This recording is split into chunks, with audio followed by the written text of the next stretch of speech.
Hello friends, welcome back to my channel. Friends, इस channel पर हम बीपीएससी घटना शक्ति की सीरीज़ लगाते हैं जिससे कि आपकी बीपीएससी की परीक्षा की तैयारी में आपकी हेल्प हो सके। तो दोस्तों, इस क्रम में हमने सबसे पहले हिस्ट्री पार्ट स्टार्ट किया था और प्राचीन इतिहास हो चुका है, मिडिल हिस्ट्री चल रही है। तो अभी हम आज मुग़ल वंश के बारे में पढ़ेंगे और पिछले दिनों जो हमने जितना भी मिडिवल हिस्ट्री में पढ़ा था उसका रिवीजन भी करेंगे, क्योंकि दोस्तों मैं आपको हर 2 या 3 टॉपिक के बाद आपका रिवीजन भी कराती हूँ ताकि आपकी तैयारी और अच्छे से हो पाए। तो चलिए देर नहीं करते हैं, स्टार्ट करते हैं मुग़ल वंश बाबर के बारे में। भारत में मुग़ल वंश का संस्थापक कौन था? हुमायूं, औरंगज़ेब, अकबर या बाबर? तो इसका राइट आंसर है बाबर। मुग़ल वंश का संस्थापक बाबर था। मुग़ल शासक वास्तव में तुर्की की चगताई नाम की शाखा के थे और इस शाखा का नाम प्रसिद्ध मंगोल नेता चंगेज़ खान के द्वितीय पुत्र के नाम पर पड़ा था, जिसके अधिकार में मध्य एशिया तथा तुर्की का देश तुर्किस्तान था। क्वेश्चन नंबर 2, पानीपत के युद्ध में बाबर की जीत का मुख्य कारण क्या था? उसकी घुड़सवार सेना, उसकी सैन्य कुशलता या तुलगमा प्रथा या अफ़गानों की आपसी फूट? तो आपको पता होगा कि इसका राइट आंसर है ऑप्शन बी, उसकी सैन्य कुशलता। पानीपत की पहली लड़ाई 21 अप्रैल 1526 को बाबर एवं इब्राहिम लोदी के बीच में हुई। तो वनडे एग्ज़ाम्स के लिए ये भी क्वेश्चन इंपॉर्टेंट है कि किसके बीच हुई और कब हुई, तो आप डेट भी याद रखेंगे। जिसमें सैन्य कुशलता के बल पर बाबर ने विजय प्राप्त की थी। बाबर की सैन्य संख्या लोदी सेना से काफ़ी कम थी, फिर भी उसकी कुशल सैन्य नीति के चलते विजयश्री ने उसका वरण किया है। इब्राहिम लोदी स्वयं एक अनुभव शून्य व्यक्ति था और बाबर लिखता है कि वो अनुभवहीन व्यक्ति था जो अपनी गतिविधियों में बड़ी असावधानी रखता था। वो बिना किसी व्यवस्था के आगे बढ़ता था, रुकता था तथा बिना किसी दूरदर्शिता के संघर्ष में लीन हो जाता था। तो इस लड़ाई में पूरी तरह से कूटनीति का प्रयोग किया गया था और तो इसका राइट आंसर हो जाएगा सैन्य कुशलता। नेक्स्ट क्वेश्चन, निम्नलिखित कथनों पर विचार कीजिए। भारत में बाबर के आगमन के कारण उपमहाद्वीप में बारूद का आगमन हुआ, क्षेत्र की वास्तुकला में मेहराब और गुंबद का परिचय हुआ, प्रदेश में तैमुरिड राजवंश की स्थापना हुई, युद्ध में तोपों की शुरुआत हुई। तो इसका राइट आंसर हो जाएगा ऑप्शन ए 3 और 4, यानी प्रदेश में तैमुरिड राजवंश की स्थापना हुई और युद्ध में तोपों की शुरुआत हुई थी। 14वीं और 15वीं शताब्दी में भारत में सैन्य उद्देश्यों के बारूद का प्रयोग होने लगा था और यहाँ तक कि तोपखाने को भी उसके प्रारंभिक रूप में जाना जाता था। बाबर का भारत में पहला वास्तविक अभियान 1519 में हुआ था, जब उसने भेरा पर कब्जा किया था। भारतीय ललित कला में दिल्ली सल्तनत का सबसे बड़ा योगदान सच्चे गुंबदों और मेहराबों सहित इस्लामी वास्तुकला विशेषताओं की शुरुआत और वास्तुकला की भारतीय और इस्लामी शैलियों का एकीकरण था।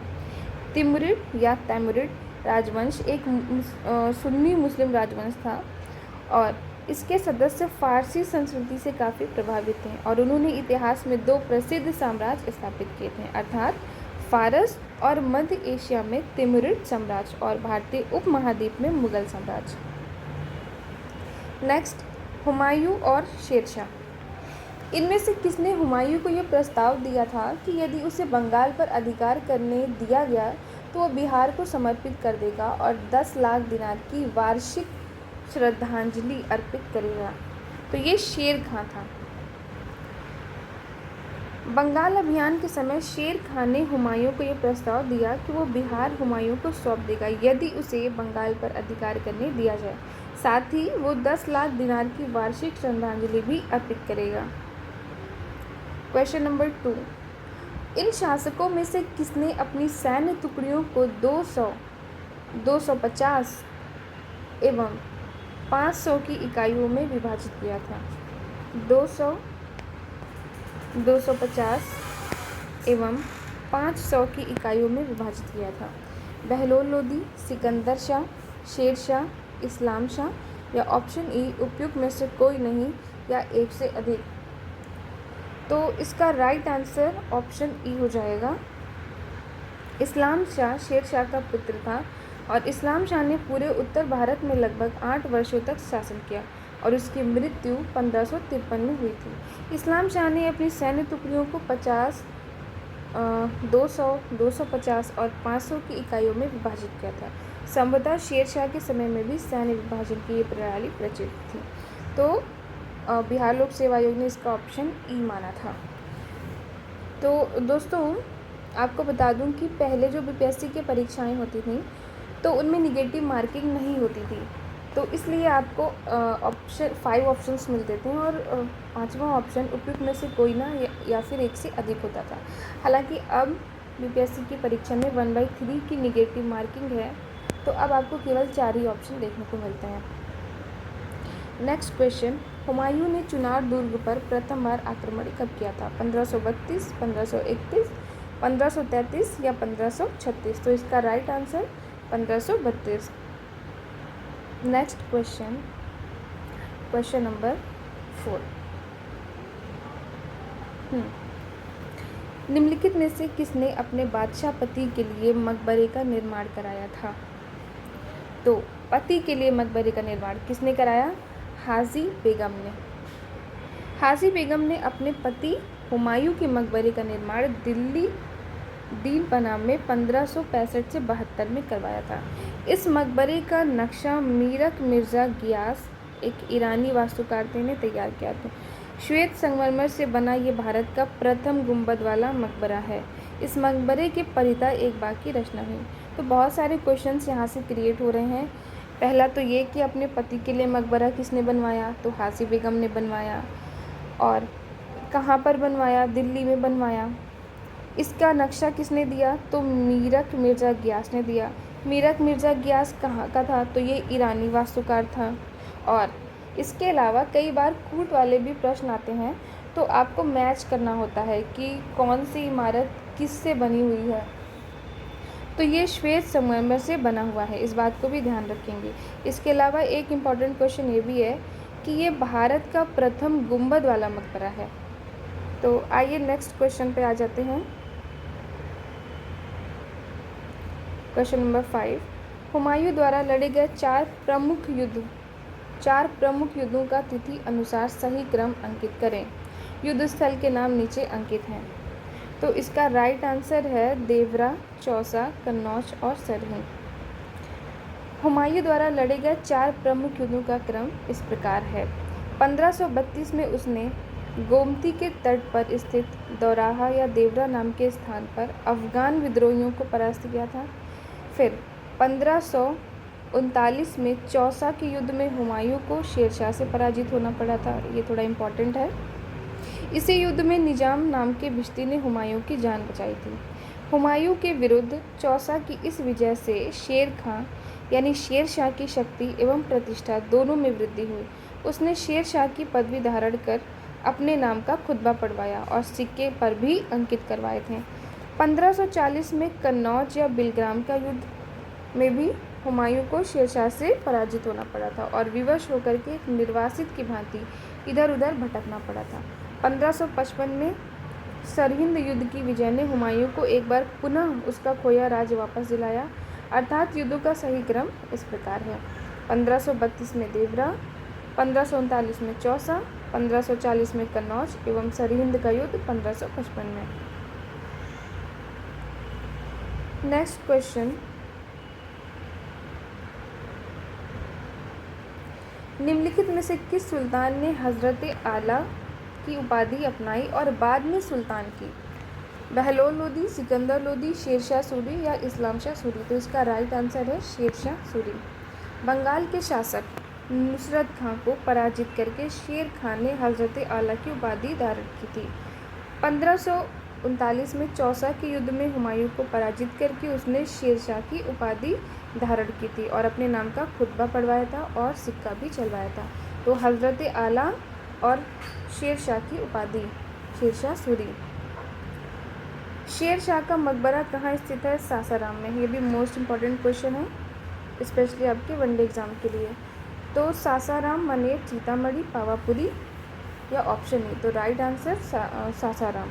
शेर शाह का मकबरा बिहार के रोहतास जिले में सासाराम नाम के स्थान पर एक तालाब के बीच ऊंचे चबूतरे पर बना है।